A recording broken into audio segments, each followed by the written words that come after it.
നമസ്തേ.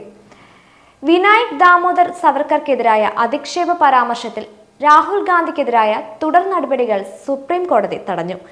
ഈ ആനുകൂല്യം ഒറ്റ തവണത്തേക്ക് മാത്രമാണെന്നും ഇനി മേലാൽ സ്വാതന്ത്ര്യ സമര സേനാനികൾക്കും സവർക്കർക്കുമെതിരായ എന്തെങ്കിലും അധിക്ഷേപ പരാമർശം നടത്തിയാൽ സ്വമേധയായി കേസെടുക്കും എന്ന മുന്നറിയിപ്പും രാഹുൽ ഗാന്ധിയുടെ അഭിഭാഷകന് കോടതി നൽകി. ഇന്ത്യയുടെ ചരിത്രവും ഭൂമിശാസ്ത്രവും അറിയില്ലെങ്കിൽ താങ്കളുടെ കക്ഷിയോട് മിണ്ടാതിരിക്കാൻ ഉപദേശിക്കണമെന്നും സുപ്രീം കോടതി രാഹുലിന്റെ അഭിഭാഷകന് നിർദ്ദേശം നൽകി. യുവർ സെർവന്റ് എന്ന പദം മഹാത്മാഗാന്ധി മുതൽ എല്ലാവരും വൈസ്രോയ്ക്ക് അയച്ചിരുന്ന കത്തുകളിൽ ഉപയോഗിച്ചിരുന്നു. അതുകൊണ്ട് ആരും സേവകരാകുന്നില്ല. വി.ഡി. സവർക്കർ എന്ന സ്വാതന്ത്ര്യ സമര സേനാനിയെ ഇന്ദിരാഗാന്ധി ഉൾപ്പെടെ പ്രശംസിച്ചിട്ടുള്ളത് നിങ്ങളുടെ കക്ഷിക്ക് അറിയില്ലേ എന്നും അഭിഭാഷകനോട് കോടതി ആരാഞ്ഞു.